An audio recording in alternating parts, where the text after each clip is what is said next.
What's poppin', Schroit Nation? It's your host, Mint Miracle, back at it again, this time with wet hair and a slightly sore throat. Today I'm joined by Fliff Mill, Yo-Yo Wiggins, and a Handburglar, and welcome back to the Schroit Podcast. I'm back, baby. Yeah. You know. Awesome. So we've got some really solid new releases to talk about this week. Super excited to get into these. We actually have a pretty solid lineup here. A lot of Madre Mhm. Muchacho, which is always really Oh, fun. I'm a to- Madre Muchacho simp, as see. you know. You yeah, know me. yeah. I wonder how many releases Madre Muchacho has. Probably more than me, for sure. Probably more than me. Oh my god, no! No, whoa! Yeah, so we got so we have a lot of really good things to talk about today. So you're gonna be cutting that out? That's not Oh, shown. that's shown. They don't know. They don't know what. They don't know what you guys Don't just say what saw. it is. Don't say what Okay, it is. guys, if you know, you know. Okay. I Don't just worry saw them about it. I just made them see a really fun, cool image. So first thing we Cool gotta website. talk about here is The Journey by the one and only Banana Man. His return album here. It was Classic, yeah. pretty good. I got a lot of Fifth Mill vibes from this one. Um, Mhm. I happy remember about really liking Bright Early Morning. That one kind of stood out to me a little bit. And I remember the outro being this more like, grandiose ambient kind of like longer song to finish things off, which fit the album really well, I thought. I personally remember, if you could scroll down. Yep. Aging Helps. Yeah. I remember enjoying that one. was a That's lot of probably fun. my favorite. Internal Violence as well was awesome. Mm-hmm. Any other comments? Should we just get right into it? Let's get into it. I like it. I'm content with putting Aging Helps. I think that was a really fun one. Yes. That was a really enjoyable one. Let's do it. Ooh.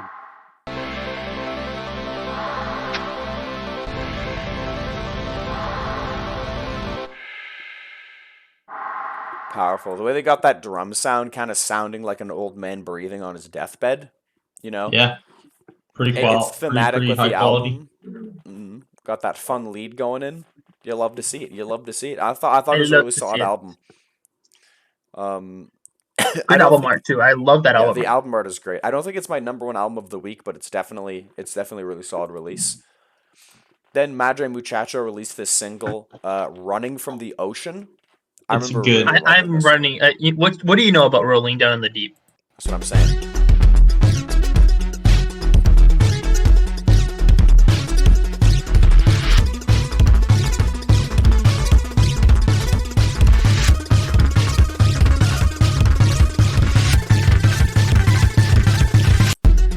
It's like a condensed Ramusio Van Men kind of thing, right? Yeah. That's true, you're right. It keeps speeding up, but it's all within one quick, easy 16-second track, which you love to see. You love to see. You can respect that. Just cut the fat. Just keep it precise and exactly what it has to be. You can tell this wasn't made with beatbox, not just by the tones, but just by the fact that the tempo is changing frequently throughout the song, like that slow like speed up. Really cool. I thought it was great. I thought it was really solid. Yeah, it's a solid song. I like it. It's you know me. Yeah, I know. I You know know. you. Yeah. No, it went crazy. And then he made Potted Tree. This is one of my favorites of the week right here. This is one of my favorites, I'm going to say. There's the I album personally- version and radio edit. That's Really? true. Pretty awesome. Pretty great. I like this. This is something that Madre Muchacho does a lot, where there's multiple versions of a song, Yeah. and I like that idea. We haven't seen it much in other artists, but Mhm. I want to see that try to be done. It's we've tried it in the past with other projects, but I'm not gonna say which one. Yeah. But I think this is way better done. Oh, absolutely. No, this was great. I think it's safe to put on the album version because we're not on the radio. Mhm.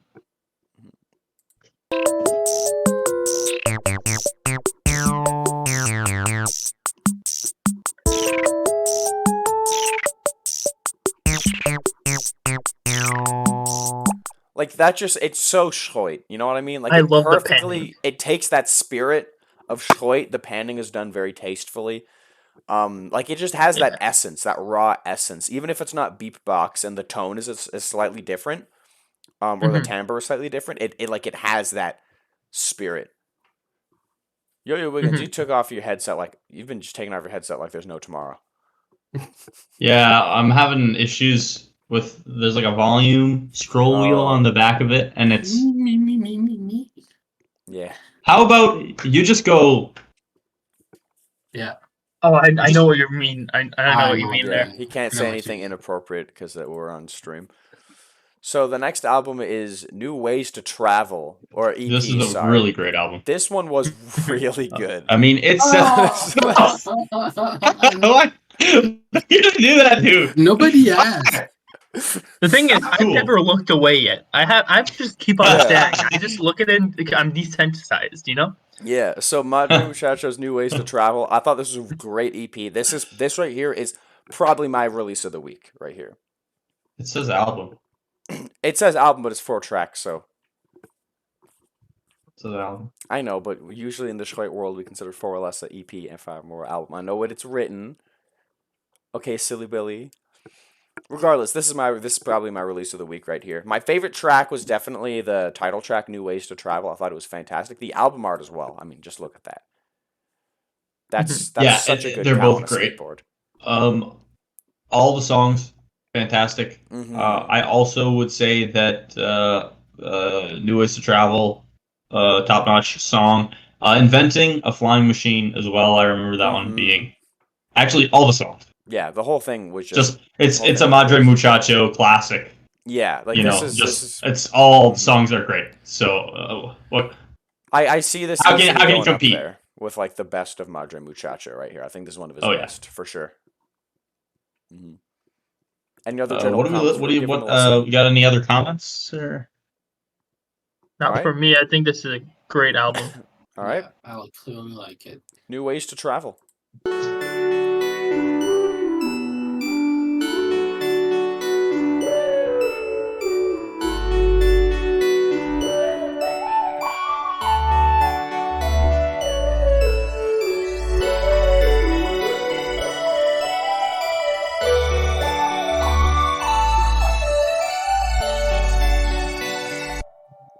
Like I really love that like bright ambient kind of Mhm. melodic type of Schroit that's we've been seeing a bit more recently. I think that stuff is like I love to see it. Like I know my EP Within Reach that I made a couple weeks ago, I tried to really go for that vibe here, and I'm really happy to see more artists Mhm. also like going into that vibe. Like I think it's great, and I think we could see way more Schroit that has that kind of aesthetic, and I think it works Yeah. super well. Awesome. Great song. I like the effects on the lead instrument. Yeah. It pans. It's kind of all over the place, and it's not like in your face. It seems to Mhm. be Mhm. almost lingering behind, but it's very evident and it's really cool. I really like it. Yeah. Yeah. Yeah, I know what you mean. What he said. So true. It Next is up, what it is. we got Bound by Relish by Bound by Mint Miracle. This is my It's like him. kind of Or it's spiritual. them. That's what I'm saying. It's like kind of like a spiritual successor kind of thing to From the Gravy. From the Gravy is one of my best albums, and I wanted to have another album that had that text to speech kind of thing, where you'd have part of the song and then the text to speech would come in, and it would, kind of like lyrics to a Schroit song. Alien Rex is busting it down. Exactly. I have a Alien Rex question. sure is not the clown. Do you always write the number of your album in the description? Or like Yes. Oh, okay. I do as well. Yeah, I actually started doing that based off of Yo-Yo Wiggins. Actually. That's what I thought. I was like, Yeah. Because at first I didn't, but then I just saw like Yo-Yo Wiggins 4, Yo-Yo Wiggins 5, and I was like, okay, that's kind of funny. So I started doing that as well. Mhm. So I had a lot of fun with a lot of these. It's the original From the Gravy has 6 tracks. This one only has 5, but I think there's still some very solid tracks in here. Oh yeah. It's not as lyric heavy as the original From the Gravy, but there's still some hard hitting lines in a lot of these. Yeah. What do you guys I'm think? allergic to peanut butter. Yeah. Or am I allergic to peanuts? I can't remember. That was pretty good. Grandma Control Unit. Honestly, they're great.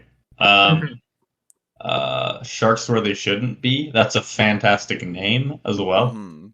Yeah, yeah, very cool. What would you like to listen to if you were to pick a song? Probably either Grand Mal Control Unit or Bedtime is Ruined, I think, or the Okay. more solid ones. Okay. What do we? How about the other podcast hosts? Oh, Mhm. I'm fine with either. I listened to it once and I didn't get the chance to really appreciate it because it was right before the podcast.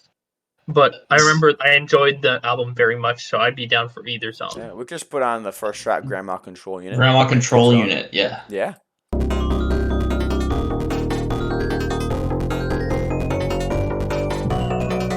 Activating falling down the stairs protocol.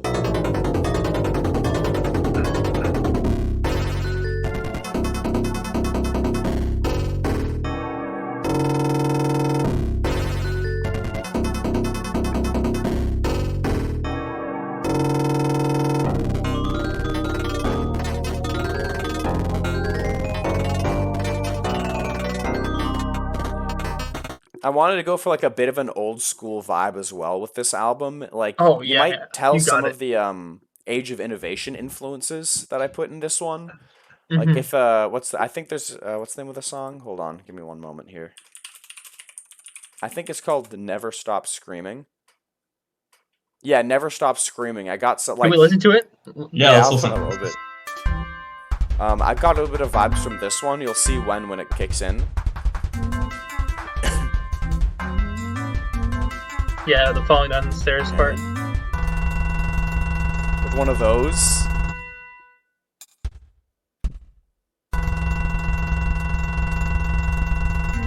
Of like instruments with reverb and stuff that are just going like brrr, like really fast. I tried to do Mhm. that a couple of times ago. I thought it would fit. It's kind of like a reference, like they're screaming.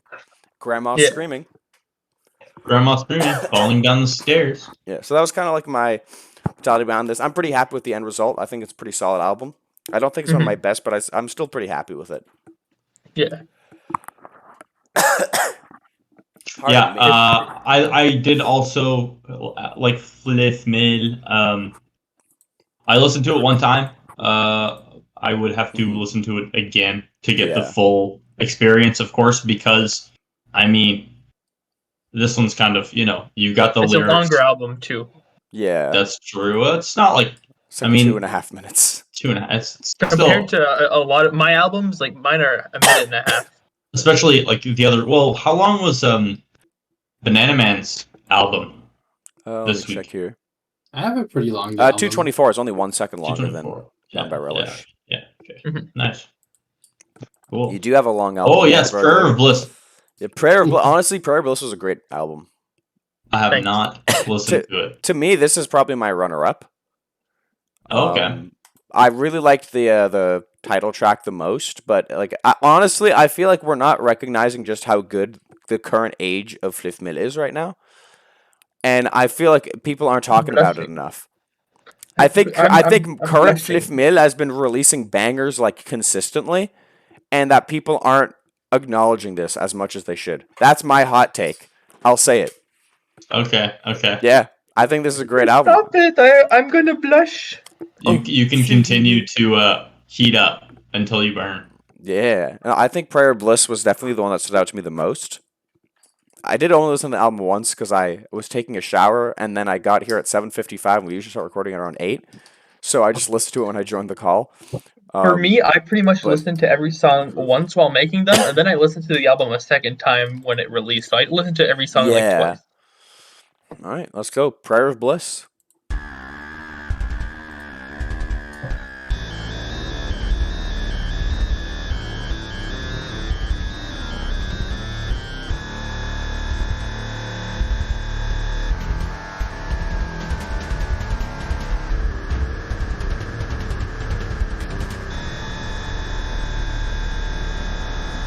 Like, Wow. that's a great track. It's so gritty. The Right? distortion is Oh, that was fantastic. the point. That's what I was trying to do. Yeah, like the Well, tone you is did great. it fantastic. And what I did is I just pressed Mhm. Shift R, which is randomize instrument like fully, until I found something that sounded like that, Mm-hmm. Ah, and it worked. thank God for that Yeah. tip. Man. Yeah. Yeah. Great tool. Sometimes- I don't honestly. When I use beatbox, I don't mess around with the presets. You I have, should. I've tried. crazy with it. It just looks too complicated for me. Shift R. I'd Shift rather R. just- yeah, I guess that's what I'm gonna have to do now. If you watch my Because- tutorial, you can learn a bit about how to use the Yoi, because I talked about it That's on a the good Schroit point. Worldwide tutorial. Yeah, but I could easily use the Yoi Ableton. Yeah, it's So true. yeah, don't use that I my know how to tutorial. use. If you want to learn how to make Schroit, either watch Mint Miracles tutorial, but not mine. For my tutorial right now, I'm going to give you the full tutorial. Shift R, and you put some random notes, and you get inspired right then and there. Mm-hmm. Yeah, it's a good way to do it, right? Yeah. You start out with a little melody, and then you get inspiration off of that. Mhm. It seems to be the easiest way to compose on beatbox, I find. Yeah. Right. Mhm. I mean, that's usually the way it goes. I mean, what's your input on that, Mint? Usually, like if I'm starting on beatbox and I can't think of a decent melody, I'm just gonna restart. Right? Like Okay. you try something, like I'll put something in and I'm like, okay, let me try some notes here. Maybe I'll pick Oh, this yeah. key. Maybe I'll pick this mode if I'm using a mode. Maybe I'll just hit some random notes. And if I hear something like, oh, okay, I can work with this, then I'll keep going. If I start and I'm like 3 bars in and I just don't like it, I just scrap the whole thing. Yeah, same makes thing sense. for me. It doesn't happen much, but when I don't feel inspired, I just delete it and start again, and just put some new random instruments. I mean, there have been What- times where I'm almost done a song and I'm like, this one isn't even good. And then I'm just like, I just get rid of it. Because I don't Yeah. want to kind of wait. There's a couple of songs that I actually finished that I never released just because I listened to them and I was like, oh, I think I have some too, Uh, actually, yeah. but it's not very often that it happens. Oh, Right? it's Because most of fairly the time, rare, but every so most of the time when you're writing, Mhm. you either scrap the idea Exactly. completely, or you develop something that you actually enjoy. Mm-hmm. So, Yeah. No, Yeah. absolutely. No, like and especially depending on what I'm going for, I might focus on something else. Like I might start with something different. Like if I'm going for a more atmospheric piece, I'll usually start by doing chords first. Like oh, so I'll okay. start with the harmony, and then from that I'll start adding like a bass line. I'll add like a melody on top of that. Okay. If not for that, Yeah. usually I start with the lead melody. I personally have a gripe with chords. Mm. I find them complicated. That's fair. To try and get them all to sound well, right? I can still get by, but I'll do like triads or something like that, Oh yeah, or that's just usually all like you need. dyads with octaves because it's just simpler that way. Yeah. But most of the time when I'm writing, I usually start with I'll make a lead melody or something like that, Mm. and then I'll add to that. I'll Yeah. build off of it. Yeah, it's like instead of having like chords going on, there'll just be like multiple different melodic lines, each kind of doing their own thing on top of each other. Yes. Yeah. Yeah. Like if I want to make like again like a more like bright or like melodic kind of Schroit, then I'm usually gonna make sure that the chords work. But if I'm doing a Right. more like harsh, gritty, kind of like darker Schroit, you can just like hit random notes. There are songs like in what's its face in Forever by Your Side. In Possessive Haze, the chords you're at the start and the end of the song, I didn't like think to make them. I was just like, okay, bop, bop, bop, bop, bop, bop, bop, bop. Okay, those are 2 chords of 4 notes. Next one, okay, Oh, yeah. more chords of 4 notes. Give me I a don't know listen. what these are. Yeah, I can show you. It's sorry, this one. These are just random note chords. I didn't. Right. Okay. But it still works. And then there's some build up. And then they come back in later. And then what I'm doing is I have those random note chords. And then the bass is just always hitting the lowest notes of those chords to add like a bass line. And then the melody is just like bouncing between different notes that are in they're just doing arpeggios. They're just playing notes that are in the chords so that it like makes sense. Yeah. Then it works. As long as all the notes that you're playing outside of the chords are included in the chords or like going into those, then it doesn't really matter. It's not. It's sometimes you don't even need to stay in the chorus. Like I never put chords absolutely. on. I just choose like random. Like I put it in mode to where it's it never follows the chords. So I see the chords that I can use, but except I never follow them. Okay.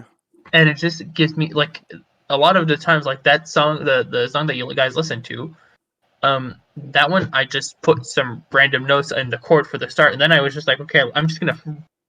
But it's that one not as much, but the other ones I went more freestyle. So if you go listen Yeah. to any other ones, you're gonna hear like, okay, these notes don't sound like they're on key sometimes, but it just works. Yeah, it works for the vibe that you're going for. Yeah. Like one that I really like is Saint Hubert. Do you know why I named it that?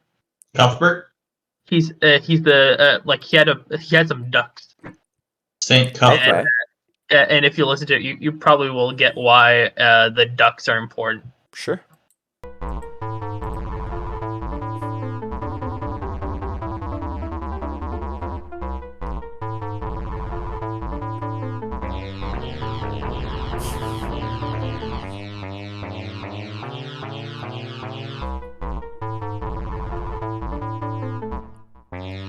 That is, I like it. Pretty good. You see what I Yeah. mean? Like there's no predefined notes in there. It's just, ooh, okay, I'm gonna try this shit. And, Yeah. ooh, That's a this bad poop, word. This Yeah, poop. this doo-doo, this Poopy poop. shiitake Butthole. mushroom. So yeah, it's that's my creative process. Brazil. I never start with drums. That's something that I never do. Oh I always yes, do drums after. Mhm. Right. Sometimes I'll start with a bass line if I want to do something like heavier. Like if I want something that's really kind of Oh. like some heavier Schroit, like travel Schroit kind of thing, I'll Oh, usually start yeah. with the bass line for that because I want to have that like low end like impact to be like more It's pronounced. if So you I write start with the everything based off bass, of that. yeah, it's like that's what I did with the. I don't remember which song, but I remember there's one of the songs that I started with the bass just because it was like, okay, I want to get a good bass first. I'm just gonna randomize until I find a good bass, and I choose instruments that go well with that bass. So not vice Exactly. versa. Sometimes I go with the bass that sounds good with the instruments, but sometimes I go with the instrument that sounds good with the bass. Yeah. Mhm. Epic. Well, that was a good Ah. discussion on Schroit composition. Yeah, I also think so. We should probably Yeah. put that in Bible. Different like we should category. like a time Yeah, I I got you. thingamajig. Now we're You gonna know. have to do our weekly Bible study, King James Holy Bible, right here. We're gonna be talking Genesis with 13. yeah, Genesis 13. Should I start off like usual? Sure. Okay, so Abram left Egypt and he went back to Negev with a lot of people. So there's Sarai, Lot, and everyone with them. And all their possessions that they got from the Pharaoh in the last chapter. So if you don't know what happened there, go listen to our last podcast. Mhm. And because he scammed the Pharaoh, he was very rich because he had a lot of herds of livestock, Super rich. a Yeah. lot of silver, gold, and stuff like that. And then he left Negev and went to Bethel. Mhm. And he went to where he camped before, and I think he made an altar in that place. So he went Yes, there and that's he prayed there. Mhm. And then he was traveling with Abram, who also had a lot of stuff too. Or Lot was not traveling Abram. with them. Yeah, Lot. Abram was Lot. traveling with Lot. Also had a lot of stuff. So Also they couldn't cattle share and the land. herdsmen. They had uh, too much livestock and stuff, so they couldn't stay together. So Abram and Lot's herdsmen, they were arguing and having a lot of blah blah blahs. And the Canaanites and the Perizzites, they were also living in the land at the time. And I can let the rest to you guys. Truly a holy sight. Yeah, truly a holy sight. Where exactly were we? We are now at chapter 8, or passage 8. Yeah. Oh, passage 8. I said Mhm. stuff. Oh, right. Okay. Abram was like, Lot, let's not get our panties in a bunch, okay? Our people are not happy with each other, and there's problems, there's strife with the gang, okay? So let's split up the gang. So Abram was like, if you go this direction, I'll go the other direction. If you decide to go in this direction, then I'll go the other way. So you choose where we go, choose where you want to go, and then I'll follow suit and do the opposite. So I'll go to the other place. Okay. Yeah. So Lot then decides to go where? Where is it? Ah, yes, to the plains of Jordan. Right, and that's where Sodom is. And the Sodomites are sinners. But yeah, anyway, he goes that way. And then Abraham decides to go the other direction, which is the lands of Canaan. Yeah, for the Canaanites. Yes. Somebody else want to start? 14? I just think it's really funny in 12 when it says, and pitched his tent towards Sodom. That's just a hilarious phrase. So the Lord spoke unto Abram, and after Lot was separated from him, lift up your eyes and look from the place where thou art northward and southward, eastward, westward. Actually, he's giving the land to Abram. He's saying the Lord is like, this is yours. Okay, this land, this is your land now. Okay, and the land for your seed, and he'll make his seed as dust of the earth, and it's his. It's his. He owns it. It's his. And God it's says his, it's yours. It's his, and it's his kids, and his kids' kids, and his kids' kids' for kids. eternity. All the seed. Until his bloodline is eliminated, it is his. And then also it says, I will make thy seed as the dust of the earth, infinite. So he's never gonna run out. Yeah. He's never gonna run Dude's out. blessed. Yeah. Yeah, and watch out, Pac-Man. watch out. So Abram moved his tent and came and dwelt into the plain of Mamre, which is in Hebron, and built there an altar unto the Lord. So basically, he got his new spot, builds a nice altar. One thing I do want to mention about the whole, like, Abram picking, like, saying, hey, we've got two sides here, pick which one you want, I'll take the other one, is it's part of a decision-making process that a lot of kingdoms used in ancient times, where essentially the most fair way of dividing land you would have one person pick two different pieces of land, like pick where the separation happens, and then have the other person pick. So the person who has to do the separation has to make it as fair as he can, because he doesn't want to get screwed over, because the other person gets to pick. So you want to make sure that no matter what happens, it's good for everyone. So it's like the best way of getting it to be like equal. Yeah, my dad used to do that when my sister and I were separating food or something. It's one of us would have to separate it, and then the other one could choose, and none of us would want to separate the food because we knew the other one was just going to take the bigger piece. Yeah. Nice. So yeah. That's funny. That's so smart. Man. Yeah. No, it's a smart little trick there. But yeah, that's Genesis 13. So yeah, one thing that I was thinking about earlier when I was talking to it with Yo-Yo is, do you think there's more grains of sand on Earth or more living beings, like including microorganisms like microbes and single cell organisms? Here's the question: how small does sand get? Yeah. I'm thinking like beach sand size. Like if I were to take 1 grain of sand and split it in half, is that 2 grains of sand to be counted in the total? Yeah. Also, like a lot of beaches, they have like different, like the sand isn't as grainy in some places than others. Right? So some places it's more like fine. Depending, like the Bible says that grains of sand. Yeah. What do you think they mean? Grains of sand. Exactly. So there's do you think sand there's more in the ocean? There's sand everywhere. No, here's the thing. I think there's more of but that. Imagine like, the amount of bacteria there is in the ocean. Yeah. In the air and on the ground and in the dirt. That's what makes it tricky. But also think about how deep the sand goes everywhere. In all the oceans. Yeah. You know what? I think it's sand. Yeah. Wait, but you said like, wait, on even 1 grain of deserts, sand, too. do you think there's microorganisms on that 1 grain of sand? Probably not a lot. There are some microorganisms in grains of sand that are the same size. That's the thing. Right? Yeah. But what about if I- smaller You know, ones? I don't like this question. If I had to guess, I mean, I feel like we want it to be organisms, but I feel like it's probably sand. Unless we're missing something. Okay. We're talking about sand on Earth, right? Yeah. Yeah. Okay, because I was thinking like if it was sand, like just in the universe, then sand Then would it's win. yeah, then sand. Actually, can we do an estimation here?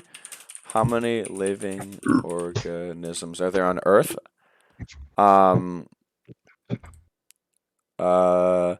That's just the number. No, it's not species. How many living Individuals. individual organisms are there on Earth? They say about 1 trillion estimate.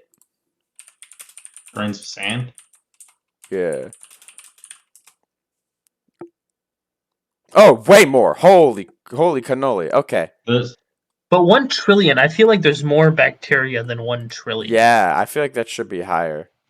Look, microorganisms. Yeah. Micro. wait, how many is just in the back of your phone? Oh. What's Twitter? Oh, wait, that's 1 trillion species of microbes. Oh. Oh my god! How much Okay.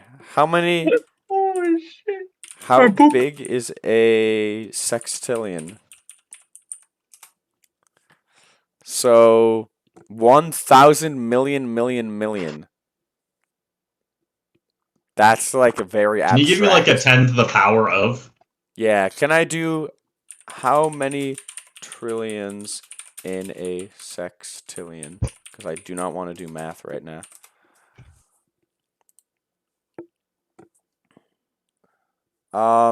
It seems like it's a lot. There are 1 trillion trillions in a sextillion. A trillion trillions? That's a terrible way to say that. I hate that.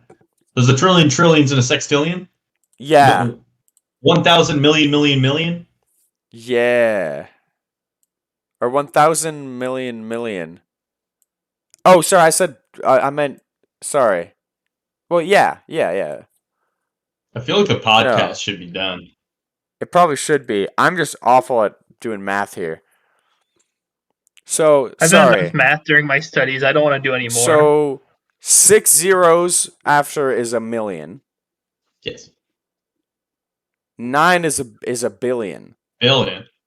12 So is that trillion. means that this is, sorry, there's 1 Giga billion, money. sorry, there's 1 billion trillions and a sextillion. I think we're gonna have to put a fourth billion. timestamp for this video. A Don't worry about billions, trillions, and a sextillion. Yeah. I love that. So there needs to be at least 1 billion of each individual organism per species of microorganism for 1 sextillion. And how many grains of sand again? Wasn't it like 1 trillion? It's 10 to the power of 20. 7.5 sextillion. So there's Oh, Jesus. way more sand. There has to be. There's no way. Sand But, wins. like, imagine, like, on your skin, how many microorganisms Yeah, there are just on a yeah, human but body. did you see the number? Do you know how many there has to be more?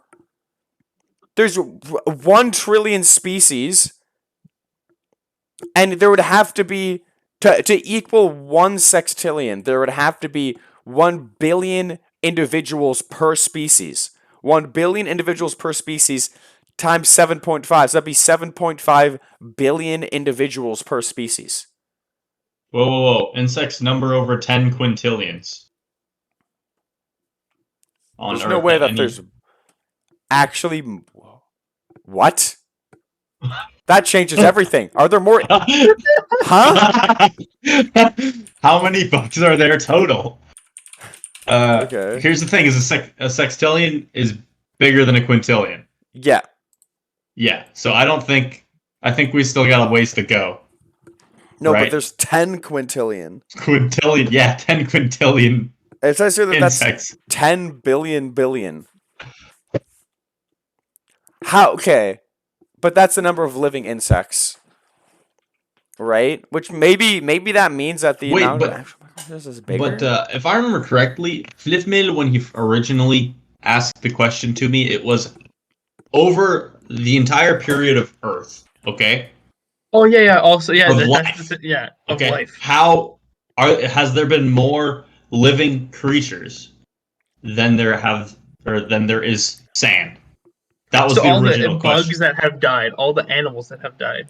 I yeah. think including all this amount of bugs, I feel like it has to be animals. Then it has to be definitely. I would say that it's also Do you know how often like flies and stuff living create creatures. new flies?